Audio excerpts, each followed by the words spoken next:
Resultado electoral. Resultado electoral siempre bajo la perspectiva de soberanía ciudadana.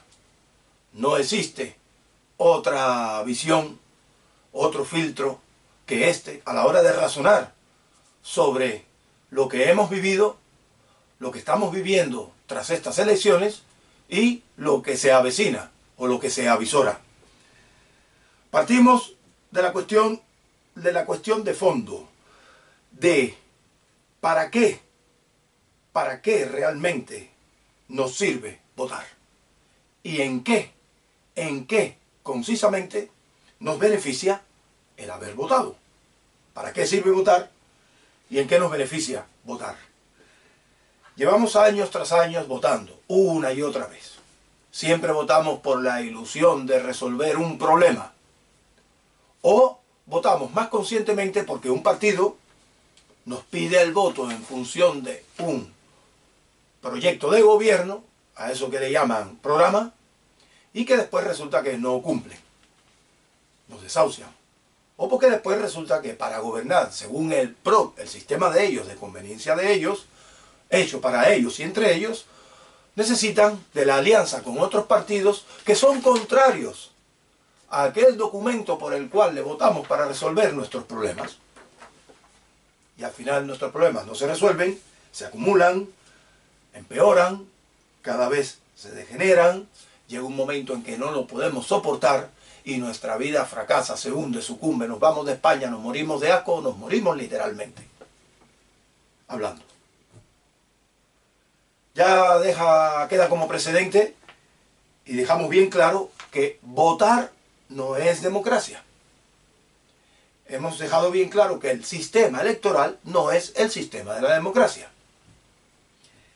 No entremos en detalle, pero en el vídeo anterior lo dejamos meridianamente claro y firme. No es la democracia. El sistema electoral español, por desgracia, encima y paradigmáticamente es el más extremo de todo en cuanto a engaño, es el sistema más engañoso en extremo de todas las versiones y las experiencias del sistema electoral en el resto de países occidentales, que no Latinoamérica, que sigue la saga de España, claro. Esto nos lleva a lo siguiente.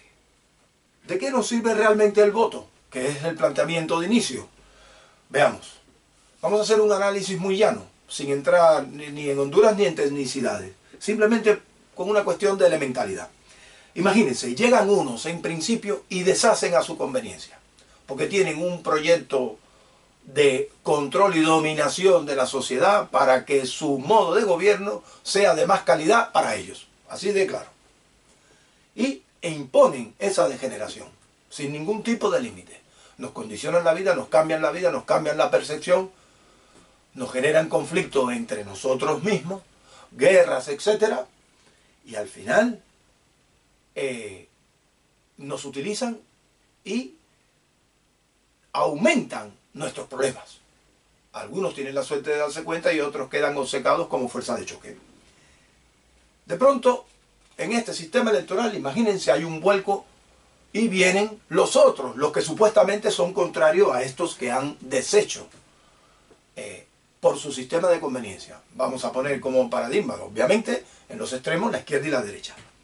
Llega de pronto la derecha y en lugar de deshacer, de blindar, de rectificar, de corregir, de enmendar el sistema, de evolucionar su propio sistema, de manera de que solamente se pueda operar con las reglas de ese sistema, imagínense, pues no, lo que hacen es política continuista.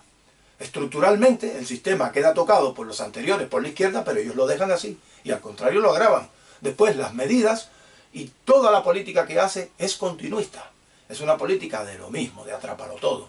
Y al final, cuando vuelve de nuevo un voto porque engañan nuevamente al electorado o porque se produce una situación coyuntural en un momento dado, que la gente vota a la otra facción, que la mayoría de la gente, realmente en España, la mayoría de la gente no vota por convicciones ideológicas o por posicionamientos extremos ideológicamente, sino que vota por engaño en realidad. Cree que el PSOE lo va a hacer mejor y vota al PSOE.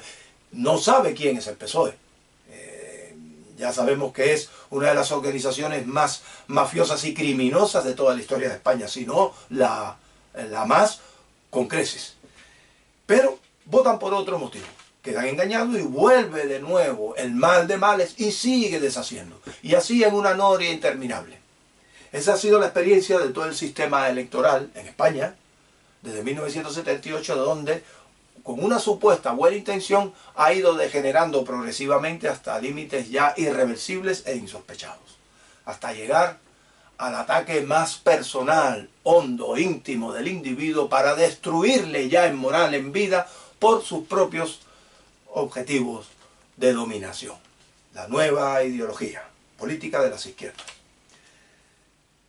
Al final estás votando para ser sometido, al final estás votando para que unos jodan mucho el sistema político y los otros no lo reparen y lo jodan igual. Imagínense que ustedes fueran una persona que cree realmente en el sistema constitucional. A usted no le dan ni la más mínima posibilidad, ni la más remota posibilidad de defender de verdad ese sistema constitucional mediante el sistema electoral. Usted es un cero a la izquierda. A usted lo utilizan solo para ese voto. Solo para que estas otras personas queden validadas con una falsa legitimación de poder estar en el poder. ¿Por qué? Porque usted le votó, simplemente, y ya está. Usted a casa y ellos a hacer lo que les dé la reverendísima gana. No tiene ningún sentido votar así. Simplemente es un sistema de idiocia, ni más ni menos. No se puede definir de otra manera. Es un sistema de idiocia, donde nos tienen idiotizados y donde ellos van a lo suyo. Las facciones de izquierdas más extremas van hacia su sistema irrenunciable y las otras no tienen capacidad real de enfrentarse a ellas. O sea, la derecha, la supuesta y verdadera derecha española, no tiene en este momento capacidad, ni altura ideológica, ni proyecto político para subsanar y arreglar de verdad este problema. O sea, que irremediablemente, irrevocablemente, vamos hacia el abismo que quieren las izquierdas. No hay otra, es la realidad. Sobre las ilegalidades y las irregularidades que se han detectado en estas elecciones, y a decir de un PSOE que siempre ha sido extremadamente criminoso e ilegal en las elecciones a lo largo de España, recurriendo a la violencia, siempre recurriendo a la violencia. Ahí tenemos 1934 Asturias, ahí tenemos 1936, que comenzó también por un problema de fraude electoral. Ahí tenemos también 2004 los atentados de Atocha, que ya hablaremos también de ello, todo por investigar, etc. Y ahora de pronto nos encontramos con un PSOE, todo el mundo daba por hecho en las quinielas una pérdida de las elecciones, pero es un PSOE que, como todas las formaciones, pero ellos mucho más, están dispuestos absolutamente a todo por tal de llegar al poder, por tal de conservarlo y por tal de asegurarlo, que sería el cambio de su sistema político. Nadie le hizo caso al tema del fraudulento adelanto electoral, nadie dijo nada, por X o por B, ni el Constitucional, ya dijimos por qué, porque lo domina el PSOE, ni los partidos políticos, por complejo, no vaya a ser que vaya a pasar algo. Pero después nos encontramos con otras cosas. Tras el voto, en el momento del voto y en el momento que se convocan las elecciones, se supone que el partido que está en el gobierno, quien ha gobernado, deja inmediatamente la presidencia. Pero, según el ordenamiento de ellos, las normas de ellos, convenientes para ellos, queda como gobierno en funciones. Eso no da, y sobre todo en el caso de un sujeto como el PSOE, no da ningún tipo de seguridad, no da ningún tipo de confianza. Imagínense que durante todo el proceso de preparación de las elecciones y tras las elecciones, y en este justo momento, en que todavía no hay gobierno y no hay toma de posición y no hay ni siquiera el más atisbo de lo que va a pasar, bueno, más o menos quinielas, unas más acertadas, pero no lo hay a ciencia cierta, resulta que en este momento funcionalmente sigue mandando el PSOE en España. Entonces ahí nos encontramos con la cuestión del correo y de los votos por correo. Los votos por correo, Correos de España es la administración, y el PSOE, como partido dominador del Estado, que se ha metido en todas las instancias del Estado para poder preponderar a sus conveniencias, a sus preferencias, resulta que es el encargado de llevar votos, trasladar esos votos por correos, tanto de los residentes en el extranjero como de los que decidan simplemente desde España o donde sea votar por correo. Y resulta que se han dado casos, incluso documentados, en que se han visto el traslado de esas papeletas sin custodias policiales, sin ningún tipo de custodia jurídica, abiertas incluso. Las papeletas y los sobres no se sellan muchas veces. ¿Y quién, recurriendo a un poco de especulación y de sospecha, quién le quita de que ellos mismos, con muchas papeletas, gentes o agentes del PSOE, puedan cambiar de un sobre la papeleta y poner la papeleta de ellos? No pasaría absolutamente nada. Y eso es uno de los graves defectos que hay en la cuestión de que el voto, según digan ellos, sea secreto.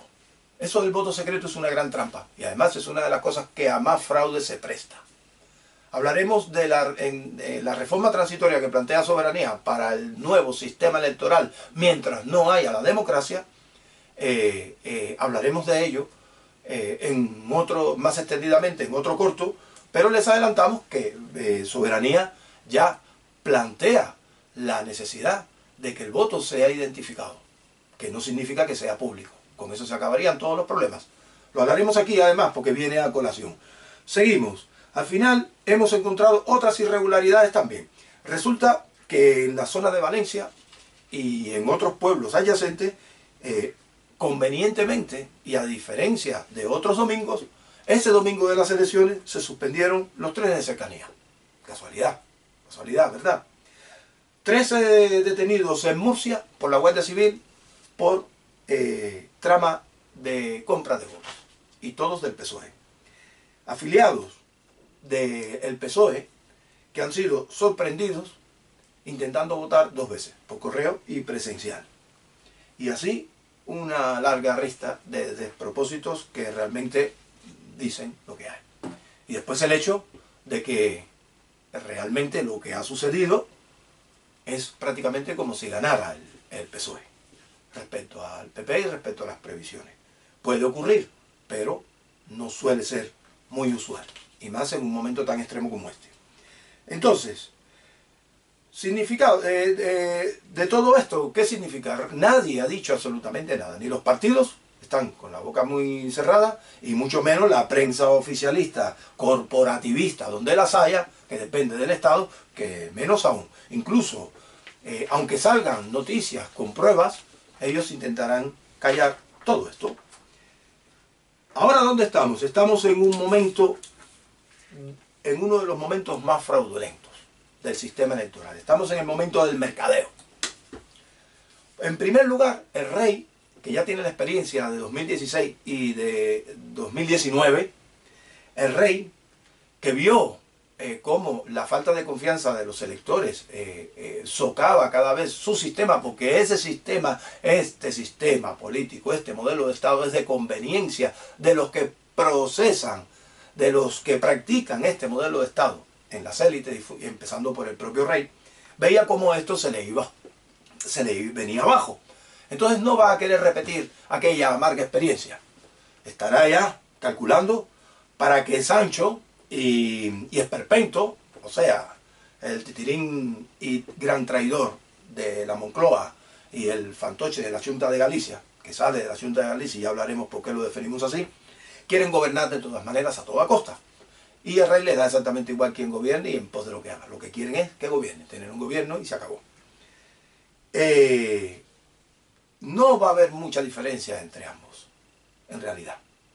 Ya sabemos que el inquilino de la Moncloa, el Sancho de la Moncloa, le da exactamente igual. Lo único, es tan narcisista y tan degenerado que le importa 3 pepinos cualquier tipo de valor elemental que afecte a España y a los españoles.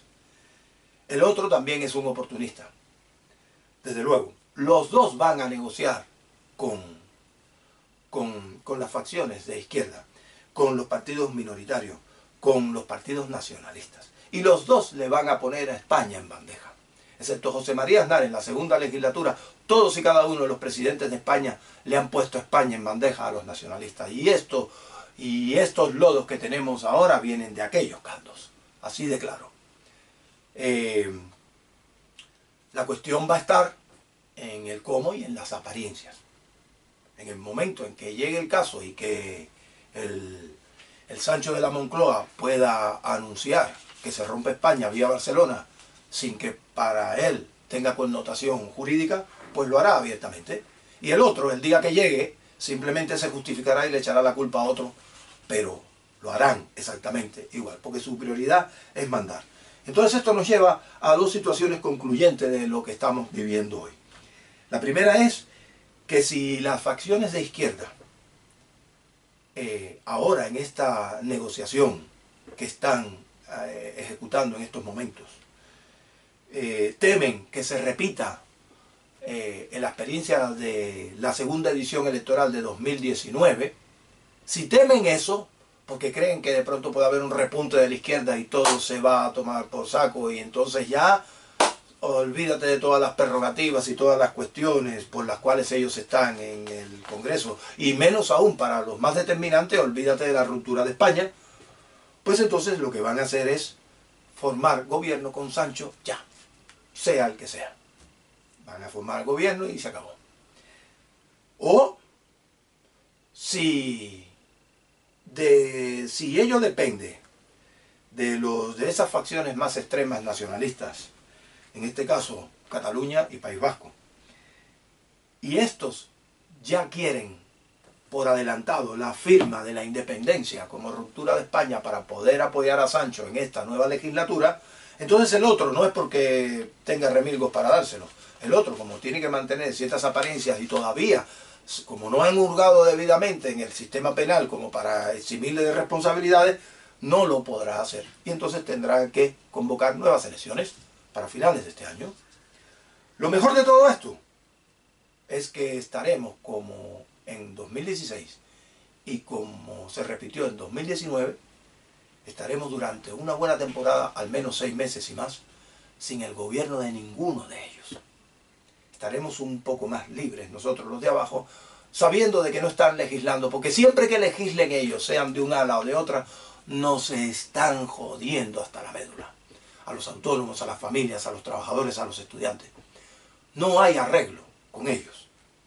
No hay arreglo con la gobernación de ellos. Entonces, esa es la única buena noticia que tendría. Hasta que el rey vuelva a poner un puñetazo, a meter un puñetazo en la mesa y nos obliga a formar el gobierno que sea, y al final tendremos nuevamente un gobierno nocivo, sea de izquierda o de derecha, para las bases sociales. ¿Por qué Feijóo no? Estamos equiparando prácticamente a Feijóo con el Sancho de la Moncloa. Tienen mucha diferencia.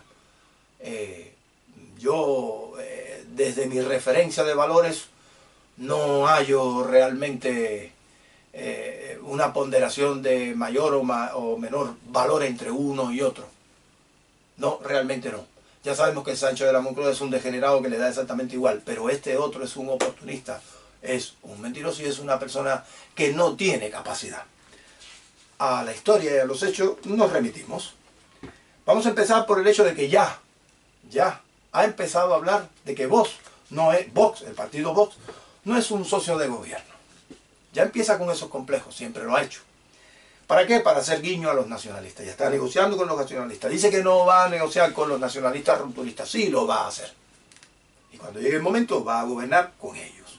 Está hablando también de bipartidismo para salvar las apariencias y que la gente no lo mire como una cuestión extrema. Pero también ya estamos llegando a un sistema que realmente no fue bueno para España y que nos ha conducido a esta degeneración que vivimos hoy por hoy. Veamos los legados de Núñez Feijóo en la Xunta de Galicia.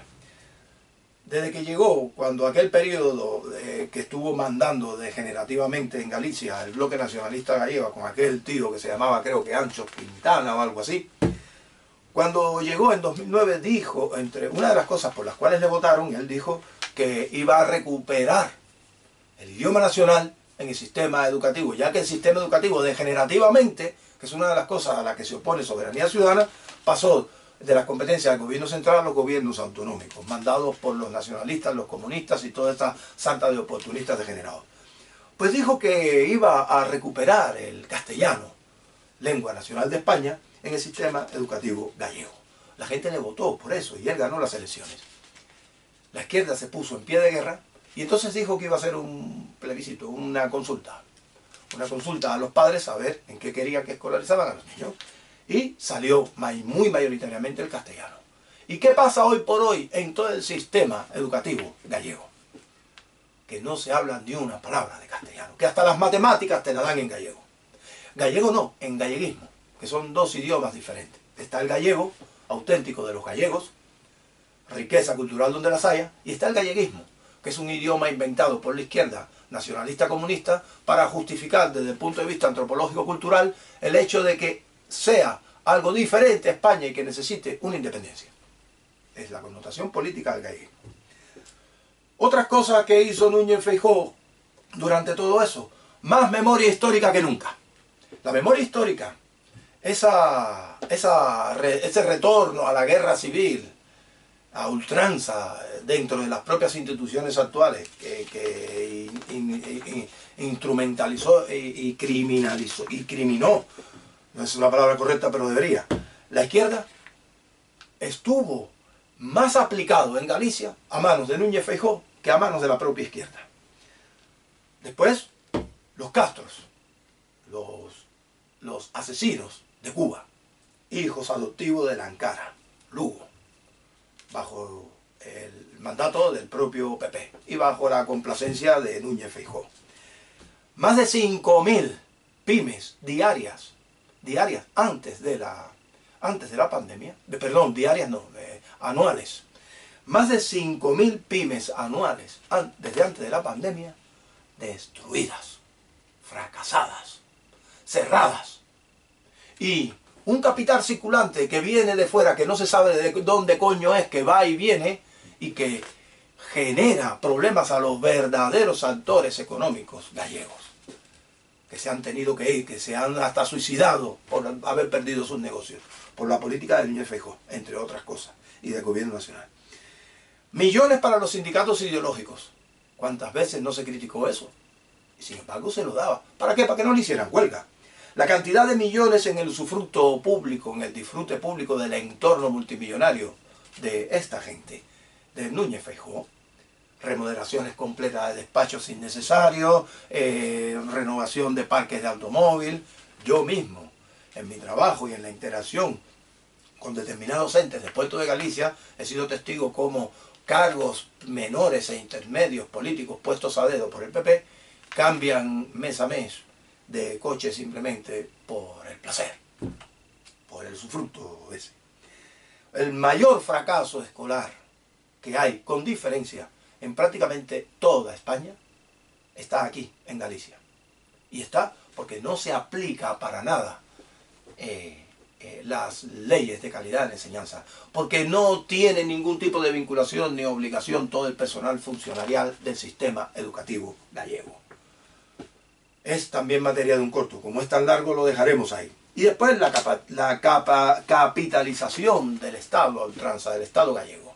Hoy por hoy los ciudadanos ya no son ciudadanos depositarios para las instituciones y las empresas de la Xunta de Galicia, no son realmente ciudadanos depositarios de derechos. Ellos los conceptualizan como usuarios, a los que tienen que imponer y de los que tienen que recaudar, y a los que no tienen que contraprestar, ya yendo ellos mismos en contra de las excusas de su propio sistema político representativo. Y si vamos después a el legado de Núñez Feijóo en la gestión del COVID, ahí ya no tenemos para dónde parar. Cuatro personas bajo techo, decía, y toda la prensa, no solamente de aquí, sino de toda España, diciendo, mira qué abanderado, qué cosa, 4 personas bajo techo. Y en todos los centros de educación de Galicia, en todos, en cada aula de apenas 25 metros cuadrados, entre 30 y 35 alumnos hacinados. Ese es Núñez Feijóo. Con aquellas medidas, los claustros de profesores y las dirigencias, etcétera, en lugares cerrados, con calefacción, ante el frío gallego, ante el crudo invierno gallego. Y las aulas de los muchachos abiertas todas, gélidamente abiertas. Los universitarios, ay no, los universitarios para casa para que no se contagien, pero el sistema general, desde la primaria hasta el bachiller, en clase, hacinado, en los peores momentos del COVID. Hubo miles y miles de infectados y hubo muchos fallecidos, cientos de fallecidos, y no pasó absolutamente nada. Después, los guetos del apartheid, nunca mejor expresado, municipal.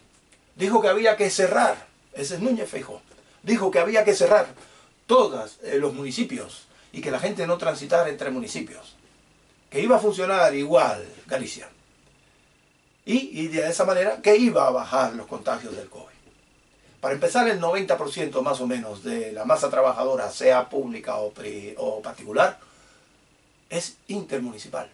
Los primeros que ya dejaron de asistir a las funciones fueron los propios funcionarios que no podían.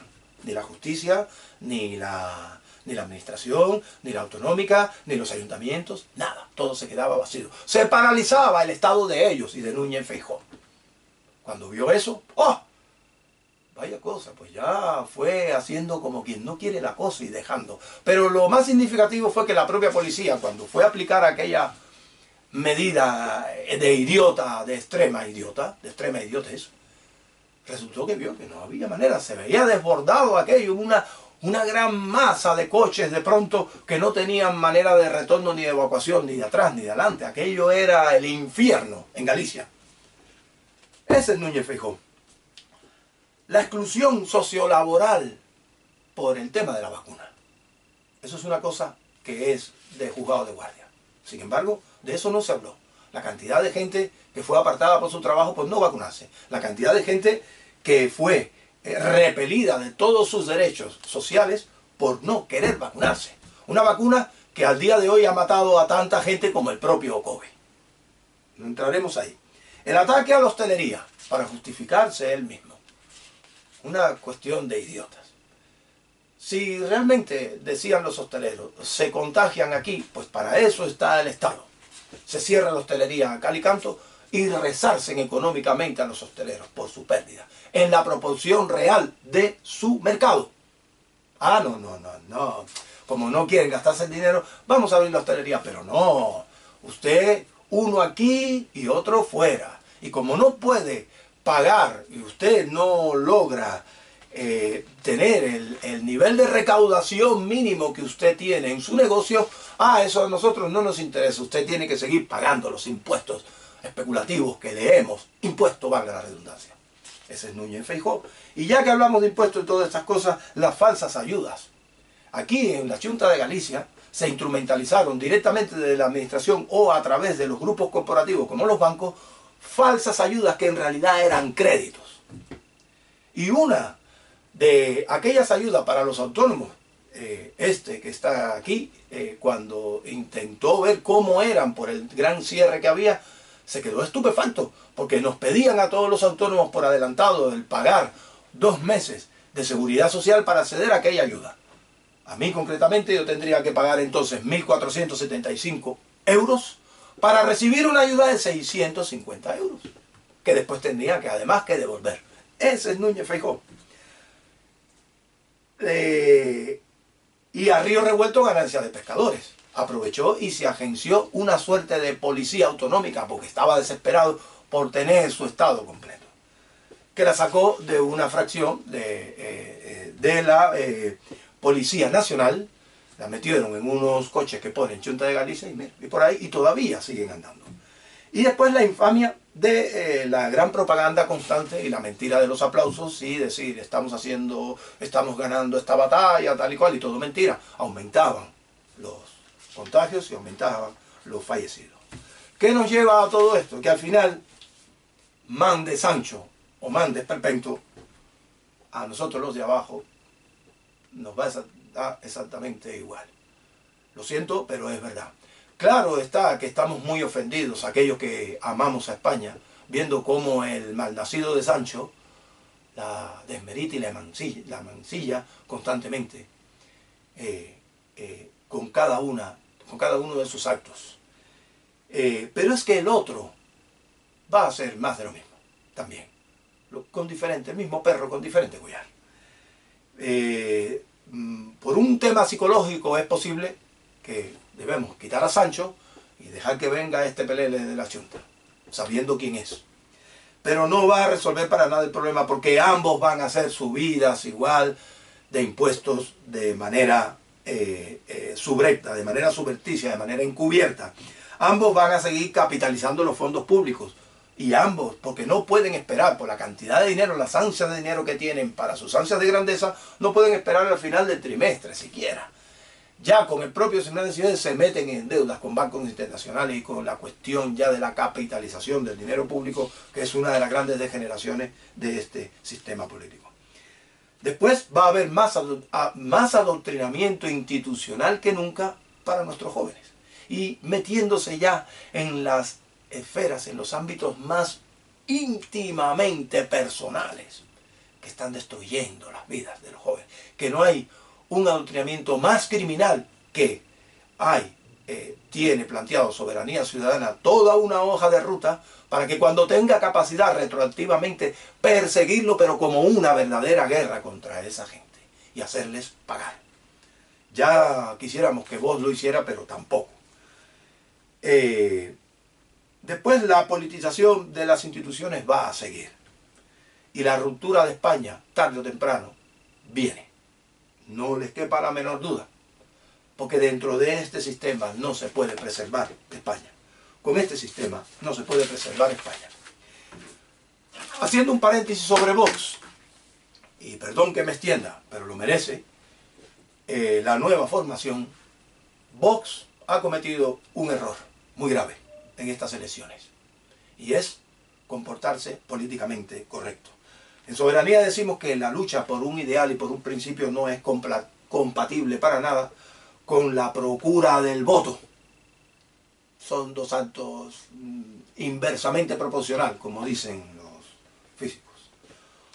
No tiene tal. Sin embargo, Vox, dentro de todos los programas, que ya ahora vamos a hablar de ellos, que han publicado en una esquina, todos ellos, no son programas en realidad, son meras declaraciones de intenciones y de apariencia no vinculantes a la obligación de cumplimiento. O sea, no son programas.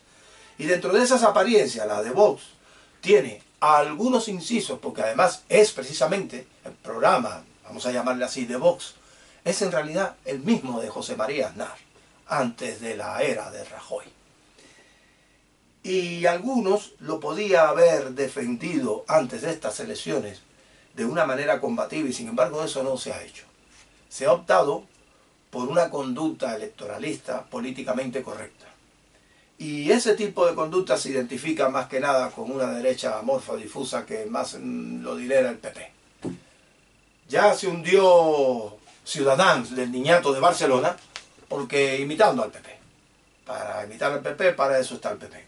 Y como vos no se ponga las pilas, como dicen aquí, pues le va a pasar lo mismo. La solución en este momento para la gravísima situación que hay en España está de la mano de Vox, ni remotamente. Pero está claro, es una pena que tenga menos votos, pero está claro que de todos los gobiernos que pudieran haber para que hubiese pan para hoy y mucha hambre de todas maneras para mañana, era mejor ese. Sin embargo, eso no va a ser posible. Seguimos con la cuestión de que entonces estamos entre la espada y la pared. España está entre la espada y la pared. No se puede arreglar la situación española con este sistema político y con los actores y protagonistas políticos que tenemos. Haciendo el paréntesis y alternando con la cuestión de los programas, lo que han presentado las formaciones no son programas. Hace muchos años que no presentan programas. Han descubierto que referencialmente y no en campaña se refieren a esos programas, no sea que se interprete y que después se tome en las nuevas tecnologías, se registren en nuevas tecnologías y después se les saque en otros momentos futuros cuando hagan lo que les dé la gana, lo contrario, ya cuando hayan salido electos. Entonces no dicen nada, pero publican un programa que deja mucho que desear en todas, absolutamente todas las... porque son en realidad declaraciones de intenciones no fundamentadas, no razonadas, no aplicables y sobre todo ventajosa para ellos y en el fondo perjudicial para nosotros, para las bases sociales. Pero técnicamente un programa, realmente un programa, es algo prácticamente equiparado a una ley, ni más ni menos. Para nosotros y para Soberanía Ciudadana y en la metodología lo que quiere, lo que propone e impone Soberanía Ciudadana, en este caso, en sus propuestas políticas, es el hecho de que los programas sean verdaderos libros legales de obligado cumplimiento, que tengan objeto, que tengan motivo, un procedimiento funcional y motivacional y también fundado en derecho de cómo hacer, fundado también en economía, porque podemos estar, vamos a hacer la luna, pero no hay ni un duro para hacer la luna.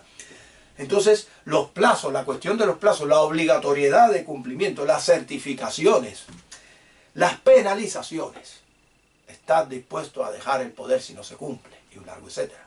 Eso no lo va a hacer ninguno de ellos. Y después otra cosa que plantea Soberanía en uno de sus programas que son transitorios, que le denomina nuevo sistema electoral, que es el voto identificativo. Con el voto identificativo se pueden después tales programas que presentan los partidos, se pueden validar, se pueden renovar, se pueden cambiar y se pueden derogar.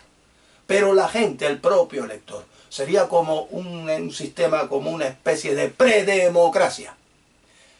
¿Cómo se logra el voto identificativo? Que no significa que tu voto sea público. Tu voto puede estar oculto también y protegido a terceros, bajo la ley de protección de datos personales, que se puede hacer funcionar muy bien. Simplemente estamos diciendo de que una de las cosas históricas para la que se presta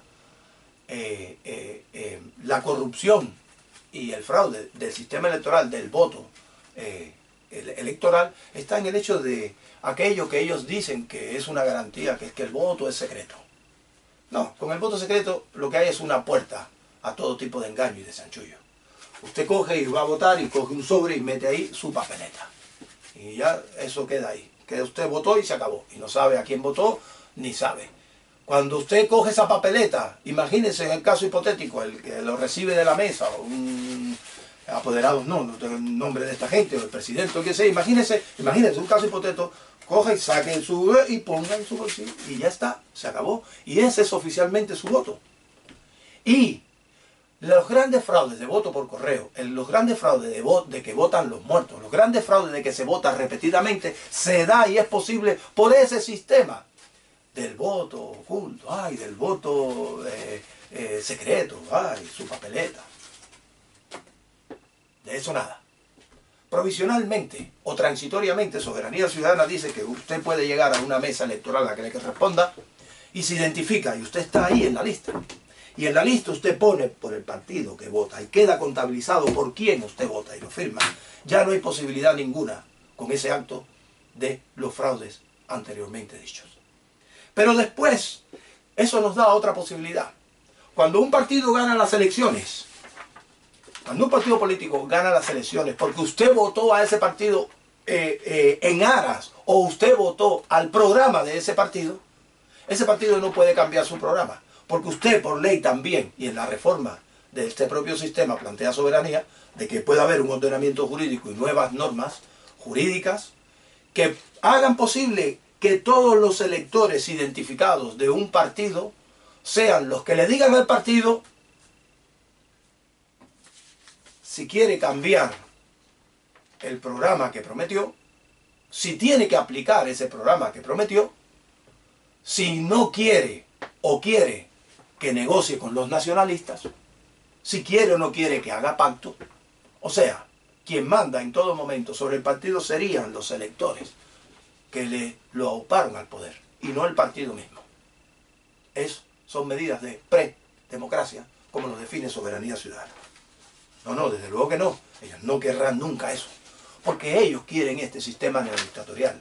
Quieren este sistema por el artículo 67.3 o 2, no me acuerdo ahora, de la Constitución. Quieren ese sistema que hicieron para ellos, donde ellos pueden gobernar como les dé la gana, sin ningún tipo de interrelación o de consecuencia con tu vida o con quien les haya votado. Es un sistema corrupto, es un sistema de idiotas. Bueno, pues en la conclusión de todo esto, señores, con este sistema político no hay solución posible a nuestros males. Irá de mal en peor. Podemos escapar individualmente o podemos hacer determinadas trampas, subsistir, existir miserablemente, hasta que nos aguante el cuerpo. No, con este sistema político no se puede. Y después hay otra verdad. Sabemos que dentro de este sistema el peor de los enemigos es la izquierda, que nos quiere retrotraer, lo repito por enésima vez, a lo peor de la historia más criminosa de la humanidad. Pero de frente de ellos tenemos un problema, porque tenemos a las supuestas élites de derecha que no son capaces de enfrentarse a ese enemigo, que no quieren enfrentarse a ese enemigo, que tienen un sistema que ya es obsoleto y que es tan decadente y tan defectuoso que permite todo tipo de degeneraciones de los mayores criminosos de la historia sobre nosotros. Y ellos, por si fuera poco, no nos dejan a nosotros, los electores, a los ciudadanos, no nos dejan defender siquiera nuestra propia España. No nos dejan hacer uso de los resortes políticos de verdad que tiene este sistema para dar un puño en la mesa y cambiar las cosas. No nos dejan, porque ellos se irían al traste. La izquierda tampoco se iría al traste. Entonces la derecha tampoco nos deja. Se convierte en un impedimento. Nosotros tenemos más fuerza, más moral, más brío, más capacidad subjetiva para arreglar España. La derecha no la tiene, pero no nos deja, con este sistema no nos deja. Entonces, ¿cuál es la solución? La única solución a la que llegamos siempre. Hay que cambiar el sistema político occidental y sobre todo el de España. Hacia adelante, no hacia atrás. No hacia el neocomunismo, ni mucho menos. Hacia adelante. Hay que cambiar el sistema político en España, no queda otra opción. Y es posible. Si tuviésemos la capacidad material, la capacidad objetiva, ahora mismo de la noche a la mañana podríamos implantar el sistema. Olvídate que culturalmente la gente se adecúa y automáticamente todo el mundo coge ritmo. Pero no. Va a llevar tiempo porque ellos se van a oponer. Una y otras facciones, izquierdas y derechas. Pero hay que cambiar el sistema político. No tenemos otra opción. No hay ninguna otra salida. Esto cada vez es pan para hoy y hambre para mañana, y cada vez hay más hambre y más degeneración, y cada vez perjudica más a nuestra vida, a nuestros hijos, a nuestros nietos y a toda nuestra generación. A todo. Hay que cambiar el sistema político. Lo repito una y otra vez. Este es el mensaje, a fin de cuentas, de cada uno de las comunicaciones que hagamos en torno a toda la cuestión política. Hay que cambiar el sistema político en España. Para que funcione España y para proteger a España, hay que cambiar el sistema político en España. Hacia adelante, hacia la democracia. La que todos invocan y la que nadie aplica. Ya lo hemos explicado. Soberanía Ciudadana es uno de esas empresas. Pero hay muchas más. Porque no somos nosotros los únicos espabilados. Hay millones de españoles con una capacidad inenarrable, grandísima, de poder cambiar esto y arreglar las cosas. Pero no les dejan, no nos dejan. Hay que cambiar el sistema político en España. Este sistema electoral es un fraude. No nos vale para nada. Tenemos que cambiarlo por la democracia.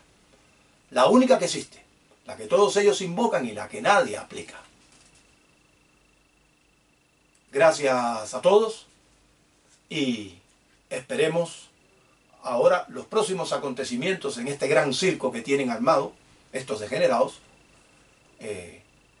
sobre la cuestión de los pactos para disfrutar ellos del gobierno, no para gobernar a España, porque una vez que lleguen y empiecen a gobernar y disfruten del gobierno, sean de un lado o de otro, son nuestro principal problema.